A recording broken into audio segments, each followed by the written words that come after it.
Good morning, सुप्रभात, वंदे मातरम विद्यार्थी मित्रों। मैं आनंद सर अपने YouTube channel make account easy with Anand sir में आपका हार्दिक स्वागत करता हूं। दोस्तों, हम लोग अकाउंट पार्ट 1 पूरा कर चुके हैं और अकाउंट पार्ट 2 में भी हमारा पार्ट 2, 3, 4 ये 3 चैप्टर पूरा हो चुका है। पार्ट 2 घिसाई के हिसाब, पार्ट 3 प्रावधान और अनामत और पार्ट 4 हुंडी, ये 3 चैप्टर ऑलरेडी हम पूरा कर चुके हैं। उसके बावजूद हम पार्ट 1 भूल सुधार ये पढ़ रहे हैं और ये भी आज के वीडियो में पूरा हो जाएगा। तो जैसे ही पार्ट 1 पूरा होगा, हमारा अकाउंट पार्ट 2 में पार्ट 1 से लेकर पार्ट 4 तक कंप्लीट हो जाएगा। ठीक है, तो पार्ट 1 में हम लोगों ने क्या क्या पढ़ लिया है। तो पार्ट 1 भूल सुधार, इसमें अलग अलग 2 लाइव लेक्चर के माध्यम से हमने भूल सुधार का अर्थ, हिसाबी भूलों के प्रकार, भूल सुधार के नियम, उसके बाद कुछ उसके उदाहरण, किस तरह से हम भूल सुधारना है। उसके बाद क्वेश्चन नंबर 4, स्वाध्याय में क्वेश्चन नंबर 4 और उदाहरण नंबर 1 किया था। आज की वीडियो में दोस्तों हम लोग क्वेश्चन नंबर 5 करने वाले हैं और आपको होमवर्क के रूप में उदाहरण नंबर 2 करना है। मैंने पहले भी बताया कि जैसे ही आप क्वेश्चन नंबर 4, 5 और उदाहरण नंबर 1, 2 पूरा कर लेंगे, आपका ये पाठ पूरा हो जाएगा। तो चलिए, समय न बर्बाद करते हुए हम शुरू करते हैं क्वेश्चन नंबर 5। कोशिश करूंगा कि आपके स्क्रीन पर आपको दिखाई दे question number 5। Yes, Ishwar Lal ने लिखी निम्नलिखित प्रविष्टियों को सुधारने के लिए आवश्यक भूल सुधार प्रविष्टि लिखी। ईश्वर लाल कोई लेखाकर्मी, कोई विद्यार्थी या कोई व्यक्ति होंगे जिन्होंने प्रविष्टियाँ लिखी हैं, उसको आपको सुधारने के लिए भूल सुधार प्रविष्टि लिखना है। अब उन्होंने जो प्रविष्टियाँ लिखी है वो गलत है, ऐसा हमें कैसे मालूम पड़ेगा। तो उसमें जो विवरण दिया है, उस विवरण को पढ़कर हमें पता चलेगा कि दिया गया प्रविष्टि गलत है या सही है, और फिर उसके अनुसार हमें उसको सुधारना है। ठीक है, तो हर व्यवहार के नीचे उसका विवरण दिया है, उस विवरण को देखकर हम समझेंगे और उसे सुधारेंगे। तो सबसे पहले ऊपर हेडिंग डाल देना है आपको, क्वेश्चन नंबर 5। 2 काम आपको कर लेना है, फॉर्मेट बनाने वाला काम। ठीक है, हेडिंग डालकर फॉर्मेट बनाना पहला काम, और दूसरा काम लास्ट में कुल योग करना। विवरण लिखने की आवश्यकता नहीं है, विवरण आप नहीं लिखेंगे तो चलेगा, लेकिन ये 2 काम मैं नहीं भी करूं तो आपको कर लेना है। ऊपर हेडिंग डालकर, जैसे हेडिंग में क्या आएगा, ईश्वर लाल की बही में भूल सुधार प्रविष्टि। हेडिंग में क्या होगा, ईश्वर लाल के बही में भूल सुधार प्रविष्टि, और फिर उसके बाद फॉर्मेट, तारीख या क्रम, तो अभी तो क्रम ही है, तो क्रम, विवरण, खाता पृष्ठ, उधार और जमा। और जब सभी व्यवहार हो जाएंगे तो आपको क्या कर देना है, लास्ट में कुल योग। ये काम आप कर दीजिएगा। मैं डायरेक्ट लिख रहा हूँ क्योंकि थोड़ा जगह कम रहता है। तो नंबर 1, तो नंबर 1 का विवरण क्या है, 7,000 किशन को चालू मास का वेतन चुकाया।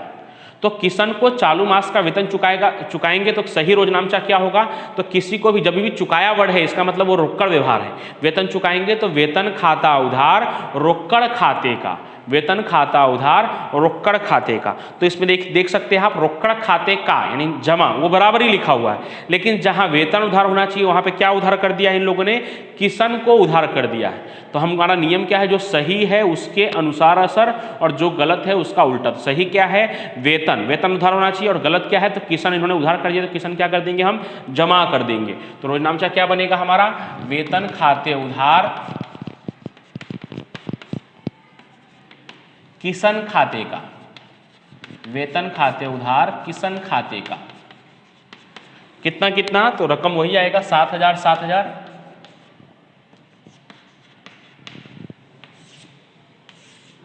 तो ये पहला हो गया। दूसरा, 9,500 का माल क्लिंटन को उधार बेचा उसका। तो क्लिंटन को हमने क्या किया है, बेचा है, और उसका लेखा हमने खरीदी के रूप में कर दिया है। तो ये कौन सा वाला व्यवहार होगा, तो ये डबल रकम वाला व्यवहार होगा। अब आपको अच्छी तरह से मालूम पड़ गया है कि डबल रकम वाला व्यवहार क्या है। मैंने आपको समझाया है कि जब 2 विपरीत खातों में असर होती है तो वो 2 गुना रकम वाला व्यवहार हो जाता है। तो हम विवरण में क्या लिखा हुआ है, 9,500 का माल क्लिंटन को उधार बेचा, और हमने लेखा कैसे किया हुआ है, उन्होंने खरीद खाता उधार क्लिंटन खाते का, मतलब उन्होंने उसका लेखा खरीदी के रूप में किया है। तो मैंने इसका तरीका क्या बताया है कि पहले आप ये चेक कर लीजिए कि जो नाम दिया हुआ है सही व्यवहार के अनुसार वो नाम उधार होगा कि जमा होगा। अगर आप डिसाइड कर लेते हैं कि भाई नाम उधार होगा तो नीचे 2 नाम, अगर आप डिसाइड कर लेते हैं कि नाम जमा होगा तो ऊपर 2 नाम। तो हम लोग विवरण पढ़ते हैं, विवरण में क्या लिखा था कि हमने माल उधार बेचा, बेचा है मतलब बिक्री जमा होगा और क्लिंटन उधार होगा। यानी हमने डिसाइड कर लिया कि जो व्यक्ति का नाम है क्लिंटन वो उधार होगा। तो जैसे ही हमने डिसाइड किया कि क्लिंटन उधार होगा तो नीचे 2 नाम आएंगे, खरीद खाते का, बिक्री खाते का। बिक्री खाते का सही वाला, और जो भूल से खरीदी उधार हो गया है वो भी जमा, और क्लिंटन में डबल रकम आएगा क्योंकि क्लिंटन नियम के हिसाब से उधार होना चाहिए था और हमने क्या कर दिया है, जमा कर दिया है। तो एक उधार वाला जो सही असर वाला है वो रकम, और एक आपने भूल से जो जमा कर दिया उसके बदले जो आप उधार करोगे वो रकम, यानी डबल रकम से लेखा होगा।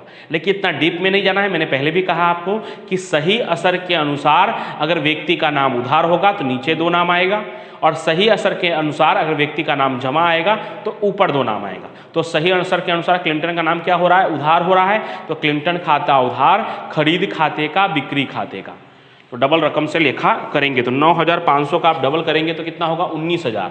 तो क्या लिखेंगे? क्लिंटन खाते उधार कितना है? तो 9,500 का आप डबल करेंगे तो क्लिंटन खाते उधार 19,000, बिक्री खाते का 9,500 जो सही है,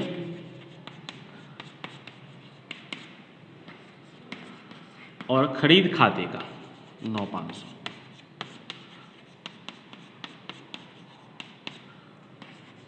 उम्मीद करता हूं कि ये व्यवहार अब आपको अच्छी तरह से आ गया होगा। तीसरा, तो तीसरा बाजू वाले पेज पर है। 20,000 की कीमत का माल 10% व्यापारी बट्टा और 5% रोकड़ बट्टा से खरीदा। तो व्यापारी बट्टा से खरीदा होता है तो व्यापारी बट्टा माइनस करते हैं, उसका लेखा नहीं होता। लेकिन अगर हमने रोकड़ बट्टा से खरीदा होता है तो रोकड़ बट्टा माइनस भी होता है और उसका लेखा भी होता है। तो किस तरह से होता है? तो खरीद खाता उधार 20,000 में से 10% घटाएंगे तो कितना आना चाहिए? 18,000। खरीद खाता उधार कितना होना चाहिए था? 18,000। रोकड़ खाते का 17,100 सही लिखा हुआ है क्योंकि रोकड़ बट्टा भी काटा हुआ है, और रोकड़ बट्टा खाते का 900, यानी पूरा रोजनामचा कुछ इस तरह से होना चाहिए था इसका। खरीद खाता उधार 18,000। दोस्तों इसके लिए आपको रोजनामचा तो पहले से आना ही चाहिए। अगर आपको रोजनामचा भी नहीं आता है तो पहले आप रोजनामचा का वीडियो देखकर रोजनामचा सीखिए, मुख्य रोजनामचा सीखिए, और तब आप ये सीख पाएंगे। तो जिन लोगों ने रोजनामचा सीखा होगा उनको मालूम है कि अगर हमने व्यापारी बट्टा और रोकड़ बट्टा से माल खरीदते हैं तो खरीद खाता उधार व्यापारी बट्टा घटाने के बाद 18,000, रोकड़ खाते का, रोकड़ बट्टा खाते का, तो 18,000 का 5% रोकड़ बट्टा है तो 900, और रोकड़ खाते का रोकड़ बट्टा घटाने के बाद 17,100। तो इसमें आपको क्या सही दिखाई दे रहा है? तो इसमें एक चीज सही है कि रोकड़ खाते का 17,100 बराबर लिखा हुआ है, लेकिन क्या क्या नहीं लिखा हुआ है? तो रोकड़ बट्टा जो 900 जमा होना चाहिए वो नहीं लिखा हुआ है, और खरीदी उधार तो किया है लेकिन 18,000 की जगह 17,100 ही उधार किया है, यानी 900 और उधार होना चाहिए। तो और उधार होना चाहिए तो क्या करेंगे? उधार कर देंगे। जितना बाकी है, लेखा करना बाकी है, तब उल्टा करने की जरूरत नहीं है, तब सीधी असर। खरीदी उधार है तो उधार ही होना चाहिए, लेकिन 18,000 की जगह हमने 17,100 ही उधार किया है, 900 अभी उधार करना बाकी है तो 900 उधार कर देंगे, और बट्टा का भी 900 जमा में लिखना बाकी है तो वो भी लिख देंगे, तो बराबर हो जाएगा दोनों पक्ष उधार जमा। तो क्या करेंगे? खरीद खाता उधार 900, 17,100 तो लिखा ही हुआ है, तो कितना कम लिखा हुआ है? तो 900 कम लिखा है, तो खरीद खाता उधार 900, और जमा में क्या नहीं लिखा हुआ है? तो जमा में रोकड़ बट्टा नहीं लिखा हुआ है, तो रोकड़ बट्टा खाते का 900। आपको थोड़ा अजीब लग रहा होगा क्योंकि ये रोजनामचा नहीं लिख रहे हैं हम लोग, ये हम भूल सुधार रोजनामचा लिख रहे हैं। जितना भूल हुआ है सिर्फ उसकी ही असर दे रहे हैं। तो रोकड़ खाते जमा में जो 17,100 लिखा हो बराबर है, उधार में भी खरीद खाता उधार 17,100 लिखा है, तो खरीद खाता उधार वो सही है, लेकिन कितना होना चाहिए था? 18,000 होना चाहिए, और लिखा कितना है? 17,100। तो कितना कम लिखा है? 900 कम लिखा है। कम लिखा है तो सीधी असर, खरीद खाता उधार 900, और रोकड़ बट्टा नहीं लिखा है, लेखा नहीं हुआ है तो लेखा कर देंगे, रोकड़ बट्टा खाते का 900। चौथा है 16,000 धंधा के मशीनरी खरीदते समय दलाली के चुकाए। क्या खरीदते समय? मशीनरी। मशीनरी हमारे क्या है? संपत्ति है, और आपको पता है कि संपत्ति खरीदते समय कोई भी खर्च होता है तो संपत्ति में ही जोड़ दिया जाता है, वो संपत्ति खाते ही उधार होता है, चाहे वो यंत्र का स्थापना खर्च हो, जमीन मकान का दस्तावेज का खर्च हो, या दलाली का खर्च हो, वो उसी संपत्ति में क्या कर दिया जाता है? जोड़ दिया जाता है, यानी संपत्ति खाते ही उधार होता है। तो उस हिसाब से क्या होना चाहिए? मशीनरी खाता उधार रोकड़ खाते का, जिसमें रोकड़ खाते का तो सही लिखा हुआ है, मशीनरी उधार होना चाहिए था, उसकी जगह इन्होंने क्या उधार कर दिया है? दलाली उधार कर दिया है। तो अब उसको सुधारेंगे तो क्या करेंगे? जो सही है वो वैसे का वैसा, यानी मशीनरी उधार कर देंगे, और दलाली जो इन्होंने उधार किया है वो हम क्या कर देंगे? जमा कर देंगे। अब आपको लगेगा सर दलाली खर्च है तो खर्च तो उधार होता ही है। बिल्कुल सही आपको लग रहा है कि दलाली खर्च है तो उधार होता है, लेकिन ये किसके लिए दलाली चुका है? मशीनरी के लिए। तो जब हम कोई संपत्ति के लिए कोई खर्च चुकाते हैं तो वो संपत्ति खाते ही उधार किया जाता है, उसको अलग से कोई खर्च का नाम नहीं दिया जाता। तो यहाँ पे गलती ये हुई है कि हमें मशीनरी उधार करना चाहिए था, उसके बदले में हमने दलाली उधार कर दिया है। तो अब उसको सुधारेंगे कैसे? तो जो सही है, सही क्या है? मशीनरी। तो मशीनरी को उधार करेंगे और दलाली जो उधार हो गया है उसका उल्टा करेंगे, यानी कि जमा करेंगे। तो रोजनामचा हमारा बनेगा मशीनरी खाते उधार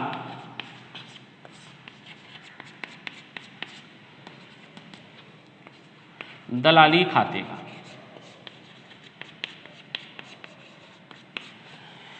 कितना?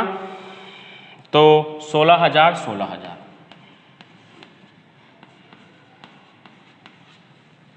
उसके बाद पांचवा, तो पांचवा क्या है? गत वर्ष अपलिखित डूबत ऋण के 4500 चालू वर्ष में करीना के पास से मिले। तो करीना के पास से अपलिखित डूबत ऋण का मिला है, तो रोजनामचा क्या बनता है? रोकड़ खाता उधार डूबत ऋण वापसी खाते का। अगर हमें भूतकाल में अपलिखित डूबत ऋण का किसी के भी पास से मिले तो रोजनामचा यही बनता है, रोकड़ खाता उधार डूबत ऋण वापसी खाते का। ये सही रोजनामचा होता है। अब हम चेक करते हैं कि इन लोगों ने क्या लिखा है, रोकड़ खाता उधार करीना खाते का। नहीं, रोकड़ खाता उधार ये तो सही है, लेकिन जहां डूबत ऋण वापसी जमा होना चाहिए था वहां पे क्या जमा कर दिया है? करीना जमा कर दिया है। तो हमारा नियम क्या है? जो गलत हुआ है उसका उल्टा और जो सही है वैसे का वैसा। तो करीना जो भूल से जमा हुआ है उसको हम क्या कर देंगे? उधार कर देंगे, और डूबत ऋण वापसी जो सही है वो जमा कर देंगे। तो रोजनामचा क्या बन जाएगा? भूल सुधार रोजनामचा। करीना जो हमने भूल से जमा कर दिया उसका उल्टा यानी उधार, करीना खाते उधार, और सही असर उसके अनुसार यानी डूबत ऋण वापसी खाते जमा। करीना खाते उधार डूबत ऋण वापसी खाते का। जब हमें डूबत ऋण वापसी का मिलता है तो डूबत ऋण वापसी जमा होना चाहिए था, हमने करीना जमा कर दिया है। तो हम क्या करेंगे? भूल सुधार करते समय करीना को उधार कर देंगे और डूबत ऋण वापसी खाते जमा कर देंगे। कितना है? तो डूबत ऋण वापसी का है 4500 4500।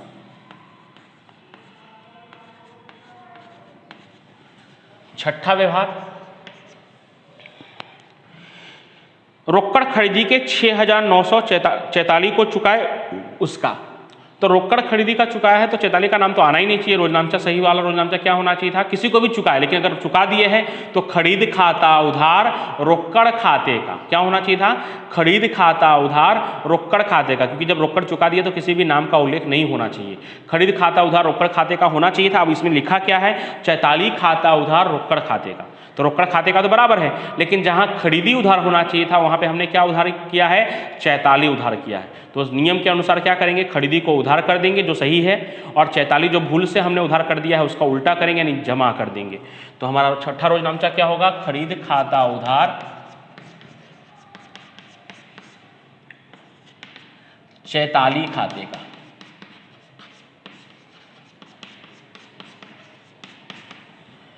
कितना? तो 6,900 6,900। उसके बाद सातवां, 5,000 आयकर का चेक से चुकाया। तो ये तो आपको सही लग रहा होगा, आयकर खाता उधार बैंक खाते का बराबरी तो है। आयकर क्या होता है दोस्तों? तो आपको रोजनामचा वाले चैप्टर में बताया था, आयकर यानी मालिक के आय पर लगने वाला कर, जिसको इनकम टैक्स कहते हैं इंग्लिश में, वो मालिक का निजी खर्च है। और निजी खर्च क्या कहलाता है? आहरण। मैंने आपको उदाहरण भी दिया था, जीवन बीमा प्रीमियम, पुत्र पुत्री का फीस या आयकर, ये सब क्या कहलाता है? आहरण कहलाता है। तो अगर आयकर का चेक से चुकाया तो उसका सही रोजनामचा होना चाहिए था आहरण खाता उधार बैंक खाते का। तो यहाँ पे बैंक खाते का तो बराबर ही लिखा है, लेकिन जहाँ आहरण उधार होना चाहिए था वहाँ पे क्या उधार कर दिया है? आयकर उधार कर दिया है। तो हम सही क्या करेंगे? तो आहरण उधार होना चाहिए था, वो सही है तो उसको उधार करेंगे, और आयकर जो भूल से उधार हो गया है उसको क्या करेंगे? जमा करेंगे। तो हमारा भूल सुधार रोजनामचा क्या बनेगा? आहरण खाते उधार आयकर खाते का।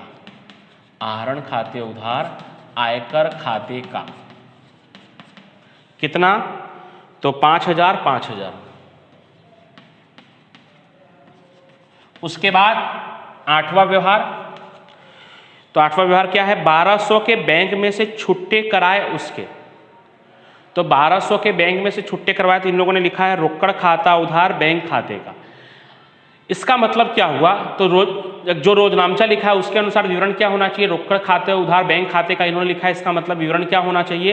कि बैंक में से पैसे निकाले, तभी ऐसा रोजनामचा होता है। क्योंकि छुट्टे करवाए उसका तो कुछ होगा नहीं, क्योंकि हमने भी बैंक को दिया है, हमने भी बैंक में भरा है ना, एक तरह से 1200 रुपया दिया होगा तभी उसके बदले में छुट्टा मिला होगा। तो इसका तो लेखा ही नहीं होना चाहिए था, और इन्होंने लेखा कर दिया। इन्होंने लेखा क्या कर दिया है? रोकड़ खाता उधार बैंक खाते का। तो उस हिसाब से तो क्या, इसका मतलब क्या निकला? कि हमने बैंक में से पैसे निकाले हैं। रोकड़ आता है और बैंक देने वाली, इसका मतलब यही हुआ ना कि बैंक में से पैसे निकाले हैं, जबकि हमने पैसे नहीं निकाले, हमने छुट्टे करवाए हैं। तो इन्होंने निकाले वाला तो लिख दिया रोजनामचा, लेकिन जमा जो हमने 1200 करवाया उसका रोजनामचा नहीं लिखा है, तो वो हम लिख देंगे कि बैंक खाता उधार, रोकड़ जाता है, रोकड़ खाते जमा। रोकड़ आता है इन लोगों ने वो तो लिखा है कि रोकड़ आता है 1200 और बैंक में से जाता है 1200, लेकिन हमने क्या किया है, बैंक में 1200 भरा भी है, तो इसलिए इसको उल्टा कर देना है आपको। बैंक खाता उधार रोकड़ खाते का, बैंक खाता उधार रोकड़ खाते का, बैंक खाता उधार रोकड़ खाते का कितना कितना, तो 1200 1200। अब कितने लोग को थोड़ा इसमें दिक्कत हुआ होगा तो वो लोग फिर से सुन लीजिए कि हमने अगर बैंक में पैसे देकर बदले में छुट्टा पैसा अगर लिया है तो उसका लेखा ही नहीं होना चाहिए, क्योंकि हमने बैंक में दे दिया और उसी के बदले का पैसा लिया है, अलग से कोई पैसा जमा भी नहीं करवाया और अलग से कोई पैसा लिया भी नहीं है। लेकिन यहाँ लेखा हो चुका है और यहाँ जो लेखा हुआ है उसका मतलब ये हुआ कि रोककर आ रहा है और बैंक में से जा रहा है। जो हमने बैंक को दिया उसका लेखा नहीं हुआ है तो उसका लेखा हमने कर दिया कि भाई बैंक लेने वाली है, बैंक खाता उधार और रोकड़ जाता है, रोकड़ खाते जमा। ठीक है। 9वां, पुष्पा ने 18,000 का माल वापस किया जिसका लेखा खरीद माल वापसी बही में किया है। अब पुष्पा ने वापस किया है तो पुष्पा ने वापस किया मतलब कौन सा माल वापसी होना चाहिए था, बिक्री माल वापसी होना चाहिए था, और हमने उसका लेखा किस में कर दिया, खरीद माल वापसी में कर दिया। मतलब ये डबल रकम वाला व्यवहार है दोस्तों। तो सबसे पहले हमें क्या करना है, तो नाम क्या है इसमें, पुष्पा, तो हमें ये चेक कर लेना है कि पुष्पा उधार होगी कि जमा होगी। अगर पुष्पा उधार होगी तो नीचे 2 नाम आएगा, पुष्पा जमा होगी तो ऊपर 2 नाम आएगा। तो पुष्पा ने हमें क्या किया है, वापस किया है। तो वापस किया तो पुष्पा कौन हुई, देने वाली हुई। बिक्री माल वापसी खाता उधार पुष्पा खाते का, यानी पुष्पा जमा होगी। अब जैसे ही पुष्पा जमा होगी, ये अगर आपने डिसाइड कर लिया अच्छी तरह से कि भाई पुष्पा जमा होगी, तो ऊपर 2 नाम आएंगे। कौन कौन से 2 नाम आएंगे, एक तो बिक्री माल वापसी जो पुष्पा ने वापस किया है, सही वाला बिक्री माल वापसी खाता उधार, ये सही असर, और भूल से जो हमने खरीद वापसी जमा कर दिया है वो भी उधार, खरीद माल वापसी उधार, और पुष्पा खाते का, पुष्पा खाते का। अब कितना कितना, तो रियल में पुष्पा ने हमें कितने का माल वापस किया था, 18,000 का माल वापस किया था। तो बिक्री माल वापसी खाता उधार 18,000। अब यहाँ पे 18,000 नहीं लिख रहा हूँ क्योंकि देखिए दोस्तों उसमें बुक में रकम दिया है 1800, वो भी ध्यान रखिएगा आप, डायरेक्ट आप 18,000 36,000 मत लिख दीजिएगा। वो जब अगर रकम वहाँ पे भी 18,000 लिखा होता तो मैं लिखता 18,000 18,000 और 36,000, लेकिन बिक्री माल वापसी का 18,000 है, लेकिन खरीद माल वापसी में हमने लेखा 1800 से किया है, तो खरीद माल वापसी में 1800, और इन दोनों को जोड़कर डबल रकम नहीं हो पाएगा आज, इन दोनों को जोड़कर क्या होगा 19,800। अब ये 19,800 कैसे आया, तो पुष्पा रियल में भी जमा होनी चाहिए थी। कितना जमा होना चाहिए था, बिक्री माल वापसी किया है उसने, तो बिक्री माल वापसी खाता उधार पुष्पा खाते का 18,000 18,000, तो ये रहा 18,000 और इसमें भी 18,000। और जो भूल से हमने पुष्पा को क्या दिखा दिया है, उधार दिखा दिया है 1800, तो वो भी जमा कर देंगे, तो 18,000 प्लस 1800 कितना हो जाएगा 19,800। ठीक है, यानी बिक्री वापसी खाता उधार, खरीद वापसी खाते उधार और पुष्पा खाते का। तो इसका भी आसान तरीका क्या है कि पहले हमें ये डिसाइड कर लेना है कि पुष्पा उधार होगी कि जमा। अगर उधार होती तो नीचे 2 नाम आता, जमा हुई तो ऊपर 2 नाम आया, खरीद वापसी और बिक्री वापसी। 10वां और लास्ट, 20,000 का निजी उपयोग के लिए खरीदा फर्नीचर की रकम 10% रोककर बट्टा काट के चुका है। दोस्तों निजी उपयोग के लिए अगर हम कोई चीज़ रोककर बट्टा काट के चुकाते हैं तो उस समय रोककर बट्टा का कोई लेखा नहीं होता। हाँ माइनस होता है लेकिन उसका लेखा नहीं करना पड़ता निजी उपयोग वाले में। ठीक है, क्योंकि वो धंधे का लाभ तो है नहीं, हमारा पर्सनल लाभ है, और पर्सनल लाभ है उसका नामा की बही में कोई लेखा नहीं होगा। तो इसका मतलब ये हुआ कि अगर हमने निजी उपयोग के लिए फर्नीचर खरीदा तो सबसे पहले वो क्या कहलाएगा, आहरण कहलाएगा। और कितने का फर्नीचर, 20% का, 20,000 का फर्नीचर जिसमें 10% रोककर बट्टा है, तो 20,000 का 10% रोककर बट्टा काट के अगर हम चुकाएंगे तो कितना आएगा 18,000। यानी रोजनामचा कुछ इस तरह से होना चाहिए था, आहरण खाता उधार रोकड़ खाते का 18,000 18,000। क्या होना चाहिए था, आहरण खाता उधार रोकड़ खाते का 18,000 18,000। तो आप देख सकते हैं इसमें सही क्या है, तो रोकड़ खाते का 18,000 बिल्कुल सही लिखा हुआ है, तो वो बराबर है। तो अब सही होना क्या क्या चाहिए, इतना तो बराबर है रोकड़ खाते का 18,000, और क्या सही होना चाहिए, तो आहरण खाता उधार। तो जो सही है उसके अनुसार असर, आहरण खाता उधार कितना, तो 18,000।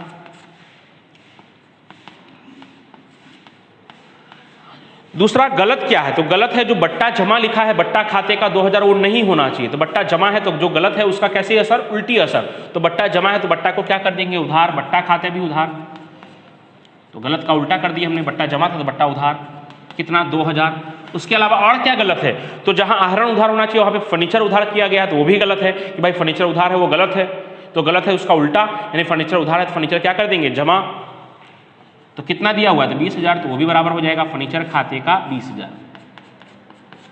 यानी सही रोजनामचा होना चाहिए था आहरण खाते उधार रोकड़ खाते का 18,000, जिसमें रोकड़ खाते का 18,000 बराबर है। तो सही वाले में क्या बाकी रह गया, आहरण उधार 18,000। तो सही के अनुसार असर, यानी सही जैसा है वैसे का वैसा, तो मैंने कर दिया आहरण उधार 18,000। अब जितना भी चीजें गलती है उसका उल्टा असर। तो गलत में क्या है कि भाई बट्टा जमा कर दिया है तो बट्टा उधार कर दिया भाई 2,000।